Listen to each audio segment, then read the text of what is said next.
გამარჯობა მეგობრებო, ეს არის ანტიბიოტიკის მორიგი ეპიზოდი. მე კუკა ბარამიძე ვარ. დღეს ჩვენი სტუმარია, ამ ეპიზოდის სტუმარია, დიპლომატი და რონდელის ფონდის მკვლევარი ბატონი გიორგი ბადრიძე, რომელსაც მივესალმები და აქვე ვიტყვით, რომ ძალიან დიდი პატივია ჩვენი გადაცემისთვის ამ რანგის ადამიანის სტუმრობა, რომელთანაც ჩვენ გვექნება საუბარი აი საერთაშორისო საქართველოს მდგომარეობაზე, ვთქვათ, როგორ უნდა პოზიციონირებდეს საერთაშორისო ურთიერთობებში და გვპირდებით, რომ ეს ინფორმაცია, რასაც აქედან აიღებთ, იქნება ყველაზე ნამდვილი, გამოცდილი და ყველაზე კომპეტენტური. ბატონო გიორგი, კიდევ ერთხელ მოგესალმებით, ძალიან დიდი მადლობა. მადლობა მოწვევით. და პირველ რიგში, ეგეთი კითხვა გვექნება, რომ ჩვენი თვალსაჩინოებით, აი ჩვენი აქტივისტური რაღაც საქმიანობიდან გამომდინარე, ვატყობთ, რომ ჩვენი ეგრეთ წოდებული ხელისუფლება ვერ გამოხატავს ქართველი ხალხის იმ ინტერესს, რასაც ქვია ჩვენი სურვილი, რომ ვიყოთ ევროინტეგრაციის რაღაცა დღის წესრიგში, გავხდეთ ევროკავშირის წევრი ქვეყანა და ამ თვალსაზრისით გქონდეთ პოტენციალი და განვითარება. და თქვენგან გვაინტერესებს ეგ რო შეგვიფასოთ რა ამ სოფლიოში მიმდინარე, ვთქვათ, ამ გაურკვევლობაში, რაც ეხლა ხდება, რა როლი უნდა ქონდეს საქართველოს, როგორ უნდა პოზიციონირებდეს და რას აკეთებს ეხლა ქართული დიპლომატია.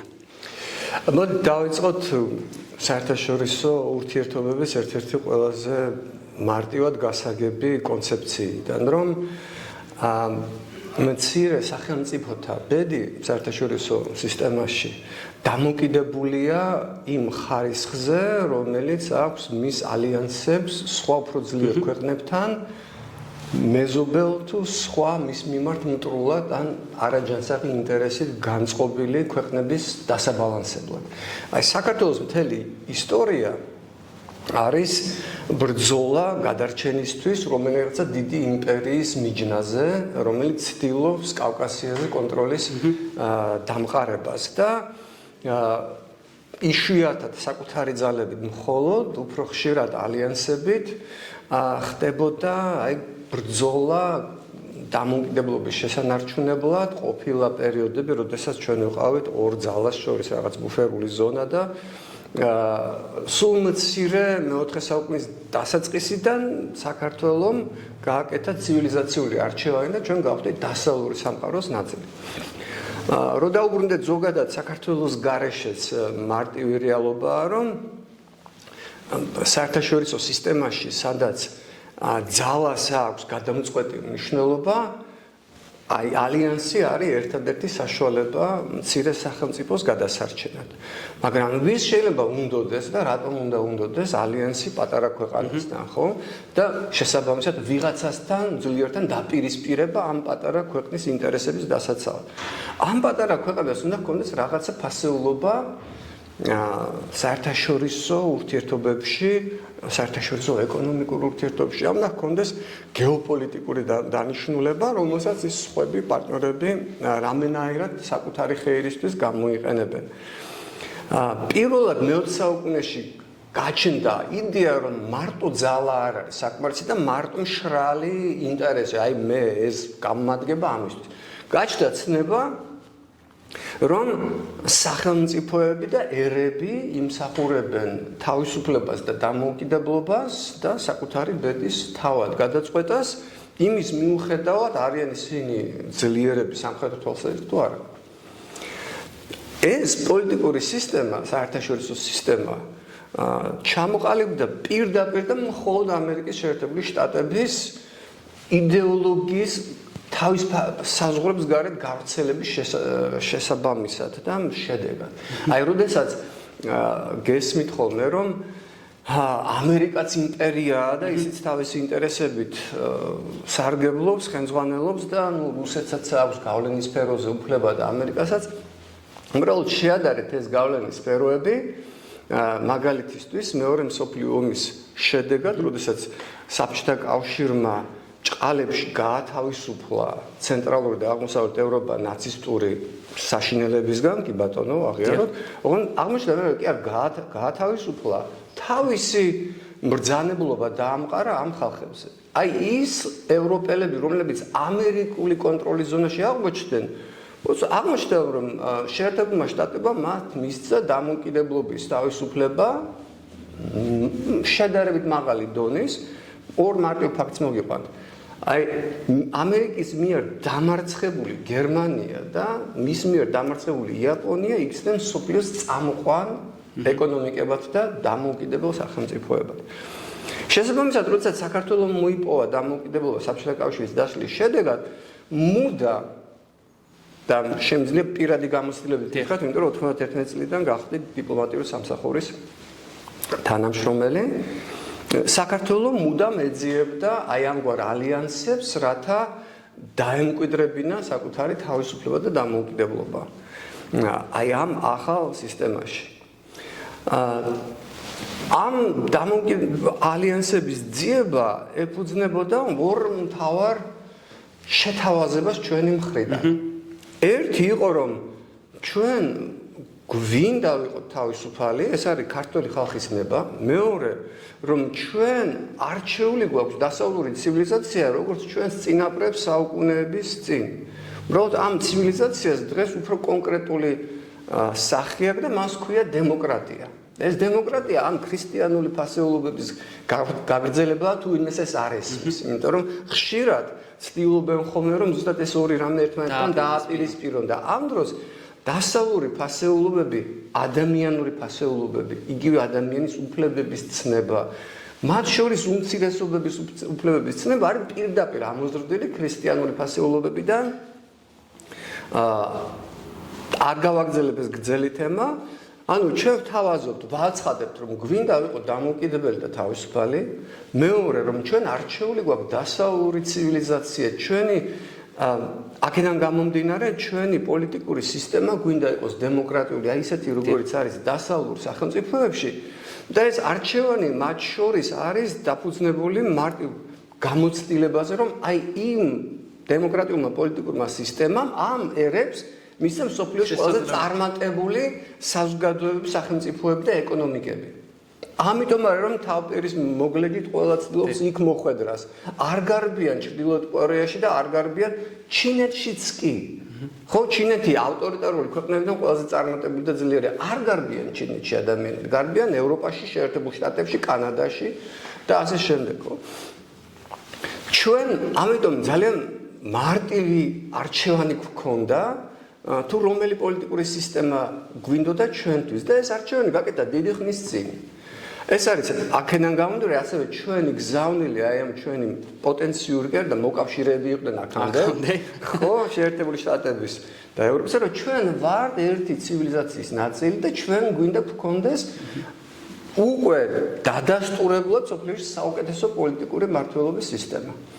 და შემდეგი გზავნილი რომ ჩვენ ასევე გვაქვს ერთგვარი გეოპოლიტიკური და გეოეკონომიკური ფასეულობა, რომ ჩვენ თქვენთან ერთად შეგვიძლია ავაშენოთ ერთგვარი ხიდი, რომელიც დააკავშირებს ევროპის ქვეყნებს, თავის თურქეთიანად და პირველ რიგში თურქეთს, მაგრამ მე იქითკენ უფრო ევროპულ ქვეყნებს, კასპიის და ცენტრალური აზიის უზარმაზარი რესურსების მქონე რეგიონთან, რომელიც მათ ექსპლუატაციას კი არ გაუწევს, პირიქით ამ ერებს ცენტრალური აზიისა და აზერბაიჯანს უკვე სახეზეა რომ მისცემს მათი ეკონომიკური პოტენციალის უკეთ განხორციელების და მათი სუვერენიტეტის გამყარების შესაძლებლობას. იმიტომ რომ სანამ ეს ერები ჩაკეტილნი არიან რუსეთის და ჩინეთის გავლენის სფეროში და სანამ ისინი ეკონომიკურად, ინფრასტრუქტურულად არ არიან დაკავშირებული დასავლეთის ბაზრებთან, ისინი ყოველთვის იქნებიან პოლიტიკური წნეხი და გავლენის ქვეშ და მათი ნამდვილი სუვერენიტეტი ბოლომდე განხორციელებული არ იქნება. აზერბაიჯანი არის ამის ყველაზე თვალნათელი მაგალითი. ჩვენ არ ვისაუბრეთ აზერბაიჯანის შიდა პოლიტიკურ მოწყობაზე, სუვერენიტეტზე ვლაპარაკობთ. მას შემდეგ, რაც აზერბაიჯანმა საქართველოს გავლით შეძლო რუსეთისგან დამოუკიდებლად საერთაშორისო ბაზრებზე წვდომა, მან იმგვარი სიმდიდრე ეკონომიკური ძალა დააგროვა, რომ შეცვალა სამხედრო ბალანსი მასსა და რუსეთის მოკავშირე სომხეთს შორის. მანამდე ძალთა ბალანსი იყო სომხეთის მხარეს რუსეთის მხარდაჭერის გამო, რის გამოც სომხეთი 30 წლის განმავლობაში აკონტროლებდა არა მარტო ყარაბაღს, სადაც სომხები ცხოვრობდნენ, კი ბატონო, არამედ მის გარშემო 7 წმინდა აზერბაიჯანულ რაიონს, საერთაშორისო სამართლის თვალსაზრისით ყარაბაღიც აზერბაიჯანის ტერიტორია იყო ყოველთვის, მაგრამ მის გარდა იყო ოკუპირებული აზერბაიჯანელები დასახლებული კიდევ 7 რეგიონი. აი იმის საშუალებით, რაც ვთქვი, რომ აზერბაიჯანმა შეძლო წვდომა რუსეთის კონტროლის მიღმა საერთაშორისო ბაზრებზე, მან შეცვალა ძალთა ბალანსი და სამხედრო ძალით დაიბრუნა, აღიდგინა ტერიტორიული მთლიანობა. და შესაბამისად დაასრულა თავისი სუვერენიტეტის კონსოლიდაცია. ეხლა თვითონ არის დღის წესრიგი თვითონ აყენებს თავის ცნობისთვის ამით ის იქცა ჩვენს რეგიონში ყველაზე ძლიერ სახელმწიფოდ. ასე რომ თუ დაუბრუნდებით საქართველოს ფუნქციას, საქართველოს ფუნქცია აი გარდა იმ დემოკრატიული საკითხებისა, რომელიც ასევე ძალიან მნიშვნელოვანია დასავლელი ჩვენ პარტნიორებისთვის, მისი გეოპოლიტიკური, გეოეკონომიკური ფასეულობაც არის ერთ-ერთი საფუძველი თუ რატომ შეიძლება იყოს ჩვენ საინტერესო სხვა ქვეყნებისთვის. ხო, აი ეს არის კონტექსტი იმისა, თუ რის საფუძველზე და რა შეიძლება სურდეს ქართულ სახელმწიფოს აი ამ საერთაშორისო ურთიერთობების რთულ სისტემაში. ეს სისტემა გართულდა კიდევ უფრო მეტად. და მაშინ, როდესაც აი ეს ამერიკული იდეალების საფუძველზე ჩამოყალიბებული მსოფლიო წესრიგი, რომელმაც შესაძლებელი გახადა ჩვენაირი სახელმწიფოების დამოუკიდებლობა და კიდევ ერთხელ ხაზს უსვამ. მანამდე ეს ბუნებაში არ არსებობდა, ჯერ პირველი მსოფლიო ომის შემდეგ იყო ეს ამერიკული იდეა, ერთად თვითგამორკვევის, მართალია მე ამერიკა დაუბრუნდა იზოლაციონიზმს და ასე მივიღეთ მეორე მსოფლიო ომი და მეორე მსოფლიო ომის შემდეგ ეს ამერიკული წარმოდგენა მსოფლიოში საერთაშორისო ურთიერთობებზე გახდა საფუძველი. მან არ მოიცვა მთელი მსოფლიო, მაგრამ იქ სადაც ეს სისტემა ჩამოყალიბდა, ჩვენ მივიღეთ ყველაზე სტაბილური, მშვიდობიანი და მაღალი კეთილდღეობის საზოგადოება. ევროპა, იაპონია, ავსტრალია, თვითონ ჩრდილო ამერიკა და ასე შემდეგ. და ცივი ომის დასრულების შემდეგ ჩვენ მივხვდით ამ სივრცის გაფართოება ცენტრალური და აღმოსავლეთ ევროპის მოსურნე ერების ტერიტორიაზე. ანუ დასავლეთ კი არ შემოვარდა ამ თავს კი არ გახოს რაღაცას. ან ევროკავშირი და ნატო კი არ შემოვარდა ამ სივრცეზე. ეს ერები მიბრუნდნენ და ყველაფერი გააკეთეს, რომ გამხდარიყვნენ ამ გაერთიანებების წევრები და თვალსაჩინო ცვლილება ვნახეთ. აი მაგალითს მოვიყვან. 1990 წლისთვის საბჭოთა კავშირის სოციალისტური ბანაკის დაშლამდე მოდი შესაძლებელი შევადაროთ, ხო? მსგავსი ორი ერი. პოლონეთი და უკრაინა. მსგავსი ტერიტორია, მსგავსი რაოდენობა მოსახლეობის და იდენტური სიდიდე ეკონომიკის 90 წელს. ომის და კონფლიქტების ამბავი რო გამოვრიცხოთ და ეს ამახინჯებს ხოლმე მონაცემს 2013 წელი ავიღოთ. რუსეთის პირველ შეჭრამდე უკრაინაში. 2013 წლისთვის პოლონეთის მთლიანი შიდა პროდუქტი, ანუ ეკონომიკის ზომა, 3-ჯერ აღემატებოდა უკრაინისას. ანუ აი ის 23 წელი, რომელიც პოლონეთმა უკრაინისგან განსხვავებით ევროპული ინტეგრაციის პროცესში გაატარა, საკმარისი აღმოჩნდა, რომ 3-ჯერ გაეზარდა ეკონომიკური კეთილდღეობა. უკრაინისგან განსხვავებით ის აღმოჩნდა მტკიცედ დაცული უსაფრთხოების თვალსაზრისით და როგორც ვთქვით, ეკონომიკურად ძალიან სწრაფი პროგრესი განიცადა და გახდა ევროპის ერთ-ერთი წამყვანი სახელმწიფო. იგივე შემიძლია მოვიყვანო მაგალითები, თქვა ბალტიის ქვეყნების. პოლონეთი თქვა საბჭოთა კავშირის ნაწილი არ იყო და აი ვიღაცა იტყვის, რომ არაუშავს მას შედარებით მაღალი დონე ჰქონდა დამოუკიდებლობის ავტონომიის ცივი ომის დროს.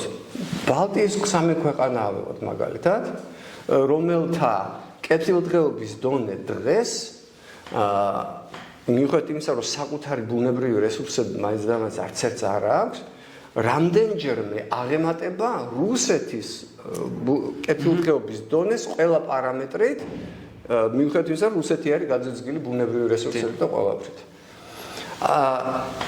მოკლედ რომ ვთქვათ, როდესაც ეს სისტემა დღეს ეჭვის ქვეშ დგება ამერიკაში მიმდინარე უცნაური პროცესების გამო, კიდევ უფრო ფასეული და სასიცოცხლო ხდება ჩვენაირი მცირე ერისთვის საერთაშორისო ალიანსები. აი თუ არ არსებობს შენი დამცავი დიდი საერთაშორისო სისტემა, რომელიც არ უშვებს ერთი ქვეყნის მიერ მეორეს მიმართ აგრესიას და ასე შემდეგ, ხო?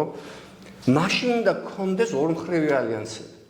დღეს არის ასეთი რეალობა, რომ იმ პროცესის შემდეგ, როდესაც მუდმივად მყარდებოდა, ღრმავდებოდა ჩვენი თანამშრომლობა და პარტნიორობა წამყვან დასავლურ ქვეყნებთან, უცბად ეს პროცესი უბრალოდ კი არ გაჩერდა. ჩვენი მთავარი პარტნიორები პრაქტიკულად გამოცხადდნენ მტრებად, აი ამ დე-ფაქტო ხელისუფლების ან რეჟიმის მიერ და ნებისმიერ დროს, როდესაც რუსეთი მოიცლის ოდესღაც საქართველოსთვის და კავკასიისთვის, აღმოჩნდება, რომ ჩვენ დასაცავად ხმის ამომღები არავინ არ დავტოვეთ ჩვენით. და ძალიან მარტივი მიზეზის გამო იმად კი არ შეეცვალა დამოკიდებულება ჩვენს მიერ. პირიქით, აგერ 2022 წელს პირველად ევროკავშირმა ამოღერღა და თქვა, რომ წევრობად შეგიძლიათ, რაღაც ინტეგრაცია და თანამშრომლობა კი არა, წევრობად შეგიძლიათ. თან განსხვავებით ნატოსგან, რომელმაც ისე ჰაერზე გაისროლა 2008 წელს, რომ აი საქართველო ოდესღაც იქნება ნატოს წევრი, ევროკავშირმა კონკრეტული თარიღიც დაასახელა, რომ აი ჩვენი შემდეგი გაფართოება არის 2030 წელს. ხო, ქართული ოცნების პროპაგანდა ამბობს, რომ 2030 წლამდე მაინც არ ფართოვდება ევროკავშირი და რა გვინდა. აი ამაზე უფრო გონება ჩლუნგა ადამიანებზე გათვლილი ტყუილი რა უნდა იყოს. პირიქით გეუბნები, აი ავტობუსი ესა და ესა მატარებელი გადის ამ და ამ დროს და უნდა წახვიდეს სადგურზე. ბილეთი აიღო და წახვიდე სადგურზე, რომ მატარებელზე მოხვდე და თუ არ წახვალ სადგურზე, მატარებელზე ვერ მოხვდები. ჩვენი ამოცანა იყო, რომ ჩვენ ჩაგვევაგებინა ბარგი, გაგვეპარსა, დაგვებანა, მოწესრიგებული ყავით და იმ მატარებელზე მზადყოფილი ყავით მისი გასვლისთვის. უფრო მეტი ლოდინიც არ იყო გამორიცხული. ეს გააჩერა მათ შორის ოფიციალურად, მანამდეც გაჩერებული იყო გულწრფელები თუ იქნებით, მაგრამ ეს ოფიციალურად გააჩერა ამ ხელისუფლების ვითომ პრემიერ-მინისტრმა, როცა თქვა, რომ ჩვენ ვწყვეტთ მოლაპარაკების პროცესს ევროკავშირთან. ხო? აი ამ ვითარებაში, როდესაც ჩვენ ყველაზე მეტად გვჭირდებოდა ორმხრივი და მრავალმხრივი მხარდაჭერა და პარტნიორობა, ამ რეჟიმმა საქართველოს დატოვა სრულ მარტოობაში და ამტკიცებს, რომ მას ისეთი უნარი აქვს მოლაპარაკების, რომ რუსეთთან რაღაცნაირად დაალაგდება. პრობლემა ეს არის, რომ მე-18 საუკუნიდან სულ მცირე ვიღაცა ცდილობს რუსეთთან რაღაცნაირად დაალაგებას და ყოველ ჯერზე ეს მთავრდება საქართველოს მიერ დამოუკიდებლობის, თვითყობადობის ყველაფრის დაკარგვით. და მე მასობრივი ძალადობით ფიზიკურად ქართველებზე და ქართულ კულტურაზე და ქართულ თვითყობადობაზე. შემიძლია ჩამოვთვალო, მაგრამ მე მგონია, რომ თქვენ მომსმენელმა ყველა მიცის, ყველა ეს ეტაპი დაწყებული ტოტლებენიდან დამთავრებული გაგრძელებული გეორგიევსკის შეუსრულებელი ცუდი, მაგრამ მე შეუსრულებელი ტრაქტატით, ანექსით, ქართული კულტურის ენის განათლების აკრძალვით, მე ქართული პირველი რესპუბლიკის დამხობით და მასობრივი და მრავალგზის შერჩევითი ტერორის გახორციელებით, ახალი საბჭოთა ქართველის გრუზინის სინამდვილეში გამოყვანით, რომელიც მე იგივე 80-იანი წლების ბოლოს ნაწილი მისი აქტიურად ეწინააღმდეგებოდა დამოუკიდებლობას და რომლის ნაწილი მთელი დამოუკიდებლობის პერიოდის განმავლობაში რეალურად რუსეთის დასაყრდენს წარმოადგენდა ჩვენი ქვეყნის შიგნით. მადლობა ღმერთს, რომ წარმოიშვა, გაიზარდა ახალი თაობები, რომლებსაც ეს მონური გამოცდილება არ აქვს და არ არის მათთვის მორჩილება და ჩალიჩი და იქ რაღაცები ბუნებრივი მდგომარეობა ელემენტარული კეთილდღეობის მოსაპოვებლად და ძალიან დიდი იმედი მაქვს, რომ თუ კლავაც მოხდა ეს ისტორიული დაპირისპირება მამების და შვილების თაობას შორის, რაც ჩვენ მქონდა მე-19 საუკუნის მეორე ნახევარში, ხო? კი. და მადლობა ღმერთს, რომ მაშინ შვილების თაობამ გაიმარჯვა, სხვანაირად ჩვენ ქართველობის ცნებას, ენას, კულტურასაც ვკარგავთ, გარდა იმისა, რომ საქართველო აღარ არსებობდა ფიზიკურად, ხო? დღესაც ალბათ შვილების თაობამ უნდა გაიმარჯვოს, იმიტომ რომ ისინი წარმოადგენენ დღეს ნამდვილ საქართველოს და არა რუსეთის მიერ გენმოდიფიცირებულს. კი ბატონო და ერთი კითხვაც და ამით დავასრულებთ. გუშინდელი ჩვენი საუბრებიდან ერთი ის მომენტი მახსოვს და ძალიან მნიშვნელოვანია, რომ აი ჩვენ ვისაც არ უნდა კითხო, ეხლა იმ ტიპის ადამიანებს, რომელთაც ჯერათ რომ რუსეთი არის ჩვენი გადამრჩენი და ეს რომ არ იყოს ჩვენ რაღაცა ვერ ვიარსებებდით, მაგათ გასაგონად პრინციპში მნიშვნელოვანია ის, რომ აი საბჭოთა კავშირის პერიოდში გასაბჭოებამ რა მოიტანა საქართველოსთვის თქვენი დიპლომატიური გამოცდილების მაგალითზე, როდესაც თქვენ ამ დამოუკიდებლობის მოპოვების შემდგომ, როდესაც პირველად დაიწყო ამ ქართულმა დიპლომატიამ მუშაობა, აი რა პრობლემები იდგა? მინიმუმ ის ხო, აი ეს არის მნიშვნელოვანი, იმიტომ რომ ეს ხელისუფლება ტოვებს ახლა ფაქტობრივად ეგზისტენციალურ იმაში, რომ ან ვარსებობთ, ან აღარ ვარსებობთ და აი ეგ იქნება მაგალითი. წარმოუდგენლად არსებობენ ადამიანები, რომლებიც სერიოზულად დამტკიცებენ, რომ რუსეთმა გააერთიანა საქართველო. რუსეთმა ცალ-ცალკე გადაყლაპა საქართველო და მის კუჩში მე ერთად ვიყავით შეიძლება ქართველებიც, მაგრამ ჯერ ერთი უზარმაზარ დიდ დომხალში ვიყავით ერთად და საქართველო არ არსებობდა. რუსეთი იყო ერთადერთი დამპყრობელი, რომელმაც საქართველო წაშალა რუკიდან, საერთოდ სახელი საქართველო არ დატოვა. და ეს ქართულ დიპლომატიას აი თქვენ რასაც მეკითხებით, დახვდა წინ. როდესაც საქართველომ ჯერ 1918 წელს მოიპოვა დამოუკიდებლობა, მართალია ის ბოლოსკენ მაინც იქნა აღიარებული ანტანტის ქვეყნების და ბევრი სხვის მიერ, მაგრამ ეს სულ ბოლოს მოხდა, როდესაც რუსეთს უკვე პრაქტიკულად გამზადებული ჰქონდა საქართველოში შემოჭრა ბოლშევიკურ წითელ არმიას და საქართველოს ბედი ამ დროს უკვე გადაწყვეტილი იყო. იმიტომ არ მოხდა მაშინვე აღიარება, რომ აზრზე არ იყვნენ ვინ ვიყავით. რუსეთმა გააქრო საქართველოს ცნება რუკიდან და ისტორიოგრაფიიდან და ადამიანების გონებიდან. და 91 წელს კიდევ უფრო რთული მდგომარეობა დაგვდა. ჩვენ ამის შემდეგ გასული იყო თითქმის საუკუნე. თაობები გაიზარდა დიპლომატების და პოლიტიკოსების დასავლეთში, კარგად განათლებული ადამიანებს, ისე რომ სიტყვა საქართველო გაგონილი არ ჰქონდათ. და ეს ნიშნავდა, რომ რახან განათლებული ადამიანი ესე უდგება, რახან მე არ ვიცი ამის არსებობის შესახებ, როგორც ცალკე ერის, ესე იგი ეს არ არის ცალკე ერი, რომელიც იმსახურებს დამოუკიდებლობას. ესე იგი ეს არის რუსეთის რაღაცა სეპარატისტული პროვინცია.